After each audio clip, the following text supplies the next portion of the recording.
El agradecimiento de la Biblioteca Nacional en principio es múltiple y estas palabras de bienvenida pretendían eso mismo. Creo que hay mucho para agradecer hoy. Hay que agradecerle a la familia, a toda la familia Flores que está aquí presente y que fue parte de la organización de este evento, de este centenario, que se cumplió como fecha exacta el pasado 4 de septiembre. Hay que agradecer también, además de su presencia hoy aquí y a la presencia de la familia de Maneco Flores Mora, esta mesa de lujo que tenemos aquí. A la poeta Ida Vitale, al presidente Sanguinetti, al profesor Gustavo Toledo y al ministro Pablo Acelera.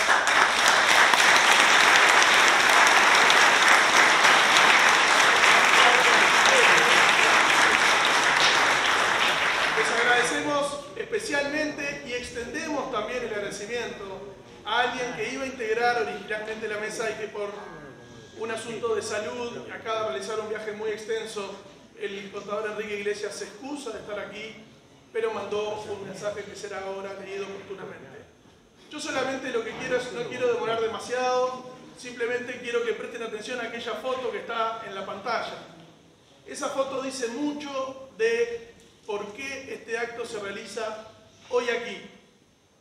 Es una foto en ocasión de la llegada a Montevideo del escritor español Juan Ramón Jiménez, que está allí en el centro, y está rodeado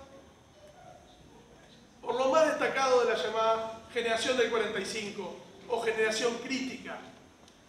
Allí en el medio, bajo Juan Ramón, está Ida Vitale, justamente. Están Ángel Rama, Emir Rodríguez Monegal, Idea Vilariño, Emir, Idea. También está Carlos Maggi. Carlos Maggi. Está María Inés Silva Vila a su lado. Su hermana Zulema Silva Vila a su lado. Amanda Berenguer y José Pedro Díaz.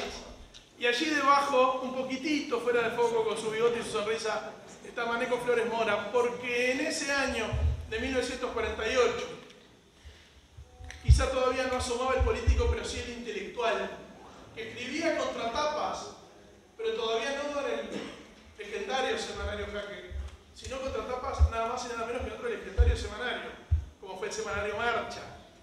En esa época colaboraba con la revista Escritura. Luego tendrá una larguísima experiencia periodística y política, pero considero que aquí en la mesa hay gente mucho más capacitada que yo para poder describir esa trayectoria. Creo que esto se enmarca además en una serie de homenajes que la Biblioteca Nacional está realizando a algunos políticos de fuste de la historia del Uruguay, que tuvieron una pata intelectual muy fuerte. Lo hicimos en el 2021 con los 150 años de José Enrique Rodó. Lo hicimos el año pasado, sobre diciembre, con los 150 años del nacimiento de Carlos Baferreira. Lo hacemos ahora con el centenario de Maneco Flores Mora y lo haremos también sobre el fin de año con los 150 años de Luis Alberto de Herrera. Simplemente para cerrar, reiterar mi agradecimiento y escuchar esta mesa de lujo que tenemos aquí. Muchas gracias. Muchas gracias. Mi intervención va a ser muy breve porque tiene como único objeto agradecer. Agradecer por el primer término a Valentín Trujillo, que acaba de hablar, que es el anfitrión, nos ha ayudado, ha tenido la idea, ha colaborado. He descubierto en él un hombre muy culto, bastante blanco, muy culto, no es contradictorio. Y naturalmente quiero agradecer a los miembros de la mesa, al presidente Sanguinetti, que conoció a Maneco siendo él menor de edad, 17 años. Don Luis Valle los había mandado a trabajar a Canelones y hicieron un diario. Y lo dirigía Maneco. Maneco es de 23, Julio del 36, vino Julio entre los jóvenes a trabajar allí.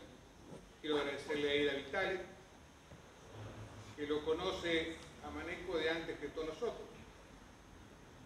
Quiero agradecerle naturalmente al generoso ministro Pablo da Silveira y a Gustavo Toledo, que desde el principio de los tiempos allá me pidió una nota de 20 años. Quiero agradecer a cada uno de los miembros del público, naturalmente. Le dije a Graciela Bianchi que el público es ligeramente colorado, pero ella está encantada, o sea que estamos todos bien. Y a cada uno. Yo ya tengo una edad en que con cada uno tengo una pequeña historia, entonces esa historia se ha revivido en cada momento de salud. Quiero agradecerle naturalmente a las autoridades del Correo aquí presentes, al presidente y a un miembro del directorio, los dos aquí presentes, que van a descorrer el velo del sello de Maneco. Entonces, realmente para nosotros es un día de felicidad, de recuerdo, de cariño, de amor al viejo y a todos los que vienen acompañados. Muchas gracias. Vamos a continuar comenzando con esta mesa de lujo con el profesor Gustavo Toledo.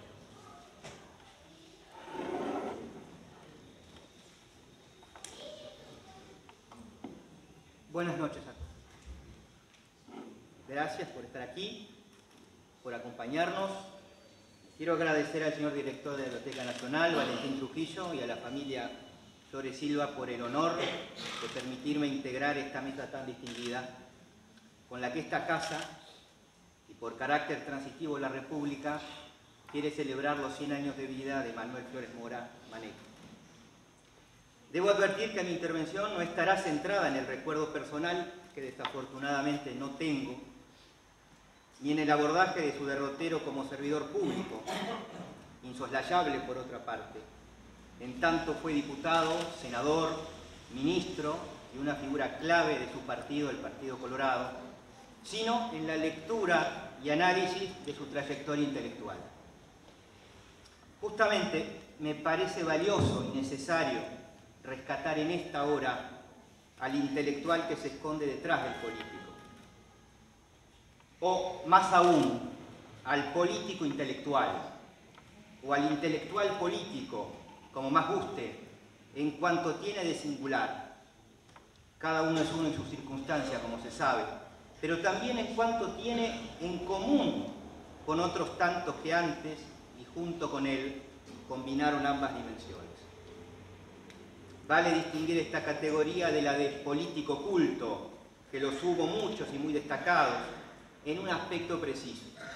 Si éste se define por su instrucción o por sus lecturas, que en ocasiones pone al servicio de un objetivo corto, aquel lo hace movido por un propósito de mayor enjundia, por una búsqueda constante, a veces empinada, en la que confluyen el deseo de comprender y explicar, la docencia, y el de transformar la realidad en función de una idea, una tradición o un conjunto de valores, la política en su mejor expresión. A propósito, su hijo Manuel Flores Silva, en una nota para el semanario Reconquista, lo definió hace un tiempo como un intelectual de la acción, a menudo incomprendido tanto por los intelectuales puros como por los políticos puros, en la línea de Émile Zola o de André Malraux, por quien en esa doble condición Maneco sentía profunda admiración. Admiración que pudo demostrar in situ cuando de visita en Montevideo en 1959 el ministro de Gaulle dio una conferencia en el Teatro Solís y esta fue interrumpida por una manifestación estudiantil que lo acusaba de colonialismo. A la salida hubo incidentes y al lado de Malraux se vio un joven diputado defendiéndole.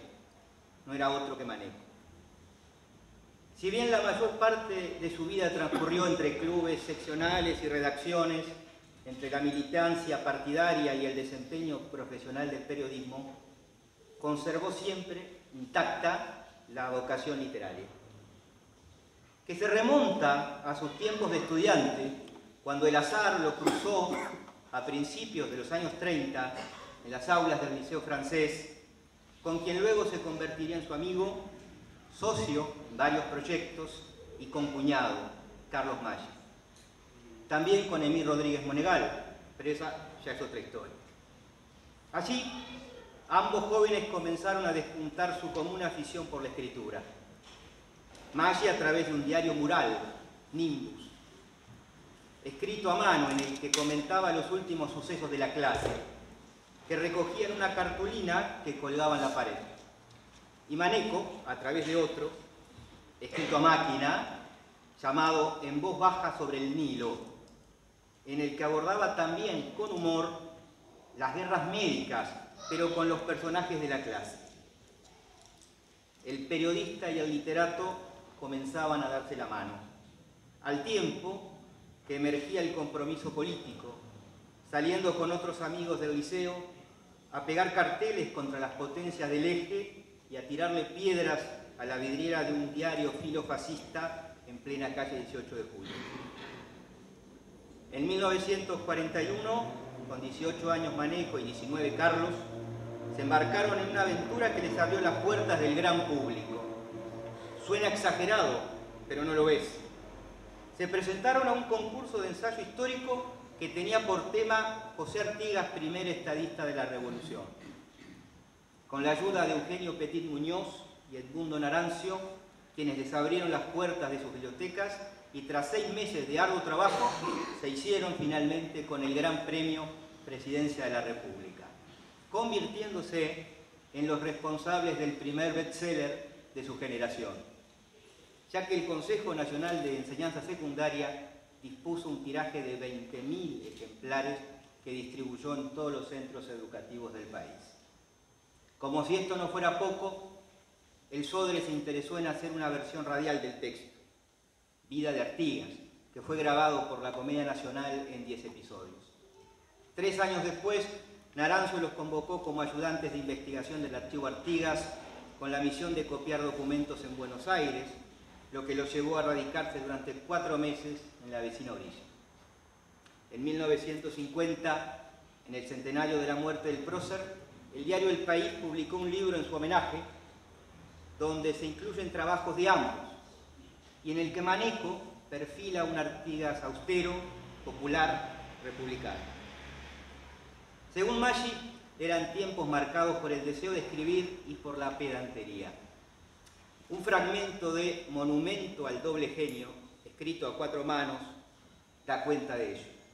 Dichosa edad aquella, edad feliz, en que brillen los hombres por su ingenio, y quien no mire incline la cerviz.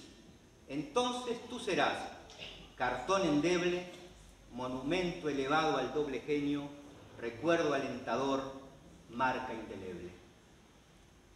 Antes, en 1942, dio la luz Apex, una revista cultural pretenciosa y efímera, impulsada por ambos en compañía de Rubén Larra, seudónimo de Benjamín Oppenheim, y Leopoldo Novoa.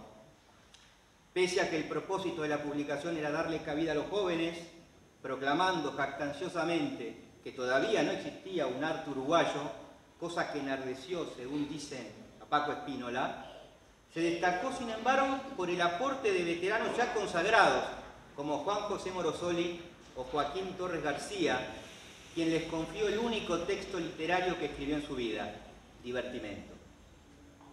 Entre el primer y segundo número de Apex se produjeron 2 hechos trascendentales. Por un lado, el dúo dinámico estrechó contacto con Juan Carlos Onetti. En verdad, Maneco ya lo conocía de la agencia de noticias Reuters, que éste regenteaba y a la que se había incorporado con 17 años. Y por otro, desembarcaron en el Café Metro, erigido en centro de operaciones, pegado casualmente a la agencia de noticias, donde paraban, entre otros, Mario Arregui, Iber Falco y el propio Onetti. Vale decir que el autor del Pozo se convirtió en un maestro para ambos jóvenes, no solo por la influencia que ejerció sobre ellos, lo que se evidencia en su escritura, réplicas algo más jóvenes y optimistas, dirá el implacable Rodríguez Monegal, sino también porque los acercó a los grandes autores de la literatura universal, Dos Pasos, Faulkner, Hemingway, Frank. Otro referente ineludible fue José Bergamín, poeta de la generación del 27. De su mano, Maneco se acercó a lo mejor de la literatura española. Quevedo, San Juan de la Cruz, García Lorca, Miguel Hernández. Bergamín llegó a Montevideo en 1947, dispuesto a dictar un curso en la Facultad de Humanidades, invitado por su decano Carlos Vaz Ferreira. Poco después se incorporó como catedrático de literatura española y al año siguiente se instaló en el país. Su estilo docente coincidía con el espíritu informal que inspiraba el plan de estudios Vaz Ferreirano. Y gracias a esas clases que terminaban casi siempre en el café, el poeta español logró concitar la adhesión casi religiosa de un grupo de jóvenes entre los que se encontraban Maggi, Ira Vitale, Ángel Rama, José Pedro Díaz, Amanda Berenguer y el propio Maneco.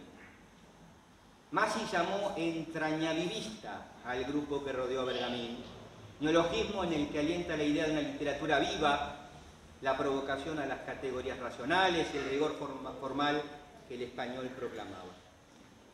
El tercer maestro que guió sus pasos en el mundo de las letras fue Francisco Paco Espínola, porque el Maneco sentía verdadera devoción en lo personal y en lo literario. Con Maggi asistieron a sus cursos sobre el canto quinto de la Odisea, contagiándoles el amor por los clásicos. Nutrido de nuevas lecturas y modelos, colaboró con varias revistas culturales como Clima y Escritura entre 1947 y 1950, donde también dejó su sello. Como periodista, Maneco comenzó su actividad profesional en el Diario de la Noche, haciendo crónica parlamentaria. Poco después, Carlos Quijano lo convocó para que se sumara a Marcha, en la que llegó a dirigir su página literaria. Y por ese entonces empezó a hacerlo también en El País, donde adquirió fama como periodista deportivo bajo el seudónimo Salvaje, que rememoraba el modo en el que el caudillo Juan Manuel de Rosas denominaba a los colorados durante la Guerra Grande. Cuando Luis Valle fundó el diario Acción, en 1948, lo mandó llamar para que se incorporase a su redacción, a sabiendas de su filiación vallista. No se conocían personalmente. Valle era presidente de la República en ese momento y Maneco entendió inconveniente aceptar el convite. Recién lo hizo cuando éste dejó el poder, colaborando con el diario quincista desde 1952 hasta 1964. También lo hizo con el semanario Canelones, que dirigió en 1953 y 1954, donde comenzó a tachar la pluma de nuestro compañero de mesa, el doctor Julio María Sanguinetti. En Acción, además de una escuela de formación política y un espacio de pertenencia, Maneco encontró una segunda referencia paterna y un puente con otro tiempo. Dice el propio Maneco: Luis Valle era uno de los hombres que nos comunicaba con los muertos. Y cuando digo que nos comunicaba con los muertos, desde los cuales venía, era porque con él estaban vivos de algún modo sutil, casi remoto. Nadie es jefe en virtud de su fuerza, nadie como consecuencia de su energía o razón. La jefatura no es el arte prepotente de someter a los demás, por el contrario, es el de levantarlos desde su mera condición individual a la dignidad colectiva. Jefes son los que nos comunican con el pasado, los que nos entregan por nuestras propias fuerzas la inalcanzable corriente que viene desde tan atrás, los que por eso mismo, con una naturalidad sin esfuerzo, son capaces de indicarnos el rumbo. Ida Vitale nos recuerda en una columna de su autoría que el joven recién casado que prefirió gastar el dinero recibido por los novios en comprar el retrato de su antepasado Venancio Flores por Joaquín Torres García, aunque luego y por algún tiempo la pareja careciera de mesas y de sillas, siguió fiel hasta el fin de su vida a la convicción de que el pasado histórico encierra la salud posible del presente político. Con razón o sin ella, al aceptar la defensa de su divisa, optó implícitamente por un estilo indiviso, entre presente y pasado, por un estilo que reafirma los escasísimos elementos peculiares de una historia que tiende a ser arrastrada por la vorágine de intereses mundiales. Carlos Real de Azúa Describe el firmamento cultural de los años 50, identificando varias constelaciones de escritores e intelectuales configuradas en torno a distintos liderazgos y espacios partidarios. Y en especial una intelectual que él llama berrista, en la que se destacaban a su juicio Carlos Maggi, Ovidio Fernández Ríos, Juvenal Ortiz Aralegui, Alba Roballo, Luis Hierro Gambardella y el propio Maneco. Con ello vino la subdirección de acción, la militancia política, 17 años de actividad parlamentaria, 2 ministerios y una audición radial, La Hora de Lucha Colorada, con la que intentó contrarrestar las diatribas antiballistas de Benito Nardone. Y que empezaba con la Diana de Vallejo. Exactamente.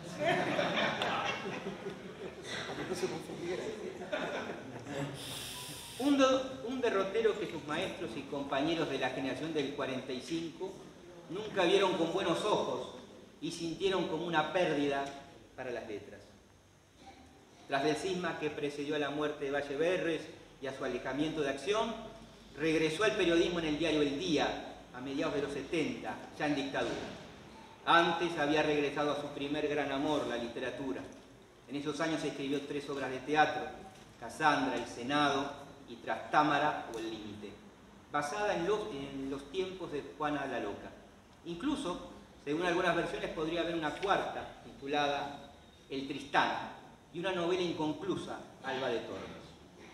Hay en su haber, además, como se dijo, un guión de cine, El Cementerio, y varios de los Risatómicos, un programa de humor en Radio El Espectador, al que llegó también en compañía de su amigo Carlos Maggi. En 1982 reingresó a la política con vistas a las elecciones internas y fundó el semanario Radical. Y a fines de 1983, cuando aparece Jaque, se hizo cargo de las contratapas, tal como antes lo había hecho en Marcha, desde las que aguijoneó de modo constante e inmisericorde al régimen de facto, procurando despertar conciencias adormecidas. Así, viernes tras viernes, él mismo se convirtió en un puente entre el pasado y el presente, que a fuerza de prepotencia se había decretado extinto. Se despidió de la vida y de la literatura con una contratapa célebre, entrañable, dedicada a su amigo Mario Arregui. Dice Maneco: a su respecto, de Mario, he estado 2 veces heroico. Las veces que lo visité en Impasa no se me movió un músculo. Solo después de salir de la sala, fuera ya de su vista, lloré sin consuelo. La segunda vez, esta nota. Mira, lector, la casi liviandad con que está escrita. Después de mi firma, sin embargo, viene mi libertad. Deja que me vaya con mi dolor, con el recuerdo de Mario y con el llanto. Muy bello. Murió el 15 de febrero de 1985, el día que se restablecían las instituciones y el país se reencontraba consigo mismo. Amanda Berenguer, amiga y compañera de generación, en su poema Viaje, se pregunta: ¿dónde estará tu gesto, Manuel Flores? El aire altivo y dulce de tu cara. Cuando mueran los álamos que vemos, cuando el gesto de todo se confunda y un olvido de cal deje en los huesos. Gracias a todos.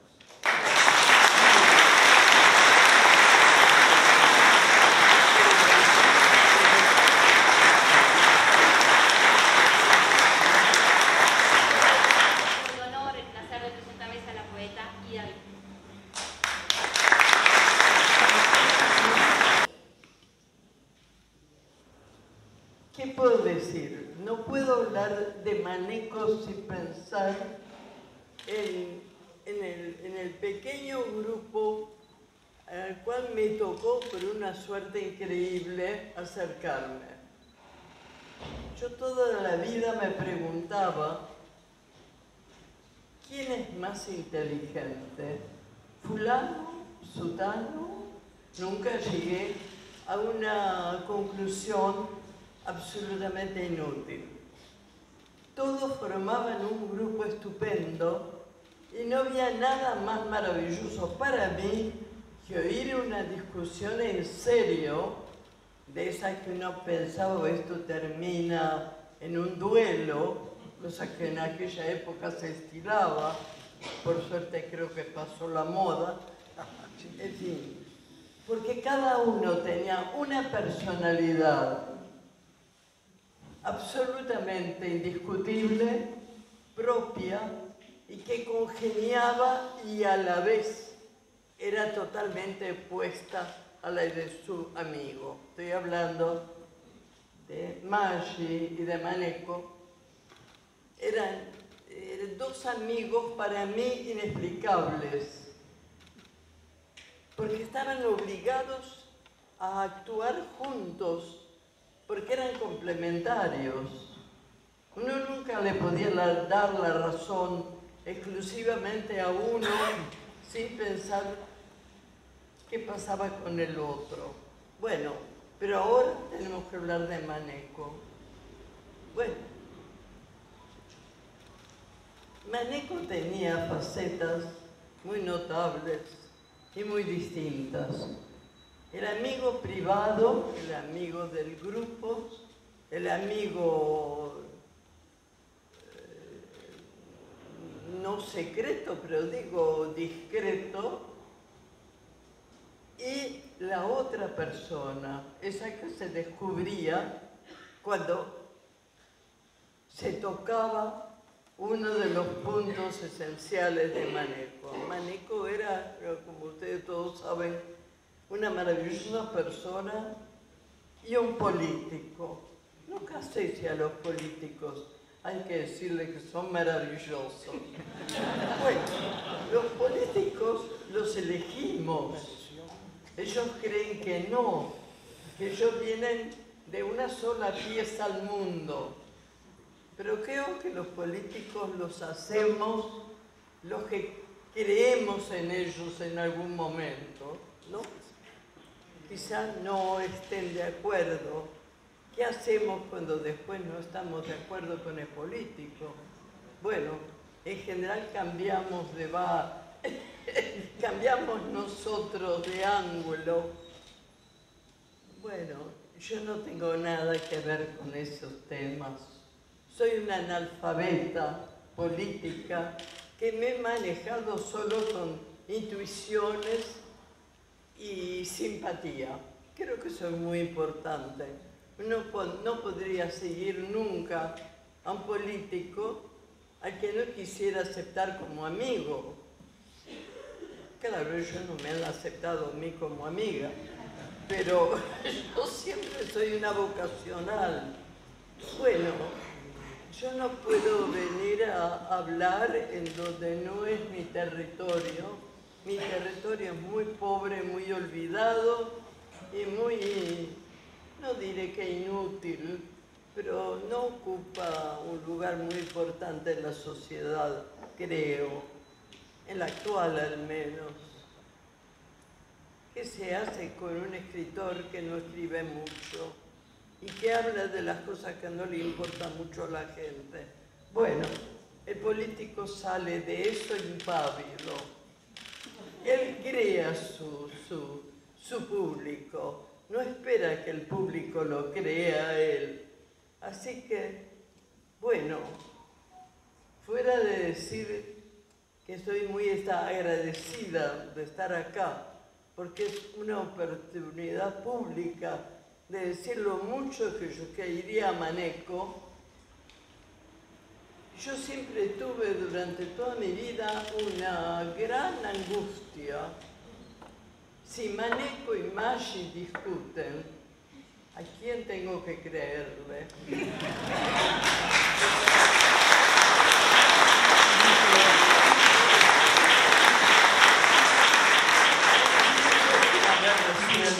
El tema, me lo van a explicar eso.